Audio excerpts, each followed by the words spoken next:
കഴിഞ്ഞ 2 പതിറ്റാണ്ട് കാലം ഗാസ മുനമ്പിനെ തങ്ങളുടെ ഉരുക്കുമുഷ്ടിയിൽ നിർത്തി ഭരിച്ച ഒരു സംഘടന ഒടുവിൽ അവർ ഭരണം ഒഴിഞ്ഞിരിക്കുന്നു.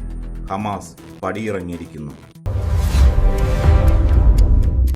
പലവട്ടം കെയ്റോയിൽ വെച്ച് നടത്തിയ രഹസ്യ ചർച്ചകൾ, ഒടുക്കമില്ലാത്ത വെടിനിർത്തൽ കരാറുകൾ, അതിനെല്ലാം ഒടുവിലാണ് ഹമാസിന്റെ ഈ നിർണായക തീരുമാനം. ഗാസയുടെ ഭരണം ഇനി ഹമാസിന്റെ കൈകളിലല്ല, പകരം national committee for the administration of Gaza എന്ന പ്രത്യേക സമിതി ഇനി കാര്യങ്ങൾ തീരുമാനിക്കും. പക്ഷേ ലോകം ചോദിക്കുന്നത് ഒരൊറ്റ ചോദ്യമാണ്: ഫലസ്തീൻ ജനതയ്ക്ക് ദുരിതം മാത്രം സമ്മാനിച്ചാണോ ഹമാസ് പടിയിറങ്ങുന്നത്? സ്വന്തം കുഴി സ്വയം തോണ്ടിയ ഒന്നായിരുന്നോ ഹമാസിന്റെ രാഷ്ട്രീയം? നമുക്കല്പം പിന്നോട്ട് പോകാം. 2023 ഒക്ടോബർ 7. ആ തീയതി ആരും മറന്നിട്ടുണ്ടാകില്ല. അന്ന് ഇസ്രായേൽ അതിർത്തി ഭേദിച്ച് ഹമാസ് നടത്തിയ അപ്രതീക്ഷിത ആക്രമണം ലോകത്തെ ഞെട്ടിച്ചു.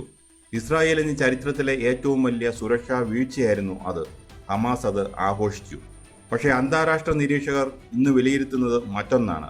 ആ ഒക്ടോബർ 7 ആക്രമണം ഹമാസിന്റെ ചരിത്രത്തിലെ ഏറ്റവും വലിയ തന്ത്രപരമായ പരാജയമായിരുന്നു. അന്ന് ഹമാസ് നടത്തിയ കൂട്ടക്കുരുതി ഇസ്രായേലിനെ പ്രകോപിപ്പിച്ചു. അവർ അതിക്രൂരമായി തിരിച്ചടിച്ചു. ആ തിരിച്ചടിക്ക് ഗാസ നൽകേണ്ടി വന്ന വില ഭീകരമായിരുന്നു. 10,000-കണക്കിന് ജീവനുകൾ പൊലിഞ്ഞു. ലക്ഷക്കണക്കിന് ആളുകൾ അഭയാർത്ഥികളായി. കെട്ടിടങ്ങൾ മണ്ണടിഞ്ഞു. ചുരുക്കം പറഞ്ഞാൽ, ഇസ്രായേലിനെ തകർക്കാൻ ഇറങ്ങിപ്പുറപ്പെട്ട ഹമാസ് സ്വന്തം ജനതയെ മരണക്കയത്തിലേക്ക് തള്ളിയിടുകയാണ് ചെയ്തത്. ആ തിരിച്ചറിവാണ് ഇന്ന് അവരെ ഈ പടിയിറക്കത്തിൽ എത്തിച്ചിരിക്കുന്നത്. ഹമാസ് പടിയിറങ്ങിയെന്ന് കേൾക്കുമ്പോൾ ഗാസയിൽ ഭരണം പൂർണ്ണമായും അട്ടിമറിക്കപ്പെട്ടു എന്ന് കരുതരുത്. അവിടെ ചില തന്ത്രപരമായ മാറ്റങ്ങളാണ് നടക്കുന്നത്. നിലവിലെ ആഭ്യന്തര മന്ത്രാലയത്തിലെ സാധാരണക്കാരായ ജീവനക്കാർ ഓഫീസുകളിൽ തുടരും. ഭരണം സ്തംഭിക്കില്ല. പക്ഷേ ഇനി നയം തീരുമാനിക്കുന്നത് ഹമാസ് ആയിരിക്കില്ല. പുതുതായി ചുമതലയേൽക്കുന്ന national committee for the administration of Gaza എന്ന സമിതിയായിരിക്കും എല്ലാം നിയന്ത്രിക്കുക. ഈ സമിതിയുടെ പ്രത്യേകത എന്താണെന്നോ? ഇതിൽ രാഷ്ട്രീയക്കാർ ഉണ്ടാകില്ല. പകരം രാഷ്ട്രീയമില്ലാത്ത സാങ്കേതിക വിദഗ്ധർക്കായിരിക്കും മുൻഗണന. ഹമാസ് എന്തുകൊണ്ടാണ് ഇതിന് സമ്മതിച്ചത്? അതിന് പിന്നിലുമുണ്ട് അവരുടെ ഒരു കണക്കുകൂട്ടൽ. ഹമാസ് മാറിയാൽ ഇസ്രായേലിന്റെ ആക്രമണത്തിന്റെ തീവ്രത കുറയും. ഗാസയിലേക്ക് അന്താരാഷ്ട്ര സഹായങ്ങളും ഭക്ഷണവും മരുന്നും സുഗമമായി എത്തിക്കാൻ ഈ പുതിയ ഭരണ സംവിധാനത്തിലൂടെ സാധിക്കും.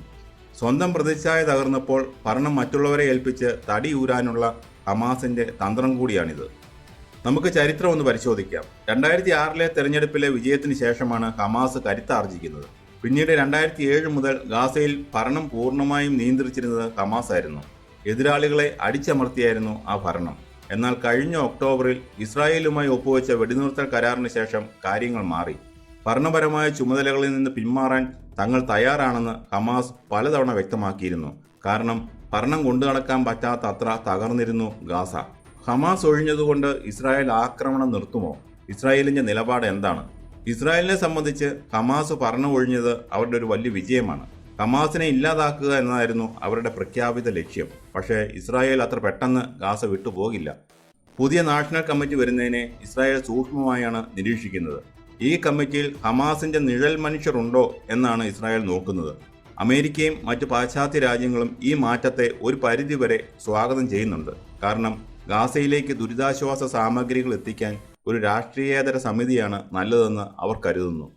പക്ഷേ ഇസ്രായേൽ സൈന്യം ഗാസയുടെ അതിർത്തികളിലും തന്ത്രപ്രധാന മേഖലകളിലും തങ്ങളുടെ നിയന്ത്രണം തുടരാനാണ് സാധ്യത. സുരക്ഷാ കാര്യങ്ങളിൽ അവർ വിട്ടുവീഴ്ച ചെയ്യില്ല. ഇനി എന്താണ് സംഭവിക്കാൻ പോകുന്നത്? ഹമാസിന്റെ പടിയിറക്കം ഗാസയ്ക്ക് പുതിയൊരു പുലരി സമ്മാനിക്കുമോ? ഒരു കാര്യം ഉറപ്പാണ്: ഗാസയുടെ പുനർനിർമ്മാണം എളുപ്പമാകില്ല. തകർന്നടിഞ്ഞ കെട്ടിടങ്ങൾ മാത്രമല്ല, തകർന്നുപോയ ഒരു ജനതയുടെ മനസ്സും ജീവിതവും തിരിച്ചു പിടിക്കേണ്ടതുണ്ട്. പുതിയ സമിതിക്ക് മുന്നിലുള്ളത് ഹിമാലയൻ വെല്ലുവിളികളാണ്. ഹമാസ് തങ്ങളുടെ രാഷ്ട്രീയ ലക്ഷ്യങ്ങൾക്ക് വേണ്ടി ഗാസയെ പണയപ്പെടുത്തുകയായിരുന്നുവെന്ന് ഇന്ന് പലരും വിശ്വസിക്കുന്നു. സ്വന്തം കുഴി അവർ സ്വയം തോണ്ടി. ഭരണം പോയി, ശക്തി ക്ഷയിച്ചു, ജനങ്ങളുടെ പിന്തുണയും കുറഞ്ഞു. പക്ഷേ ചോര ചിന്തിയ മണ്ണിൽ നിന്നും ഗാസ ഉയർത്തെഴുന്നേൽക്കുമെന്നാണ് അന്താരാഷ്ട്ര സമൂഹം പ്രതീക്ഷിക്കുന്നത്. രാഷ്ട്രീയ കളികൾ മാറി മാനുഷിക പരിഗണനകൾക്ക് മുൻഗണന ലഭിച്ചാൽ ഗാസയിലെ മനുഷ്യർക്ക് ഇനി സമാധാനത്തോടെ ഉറങ്ങാം.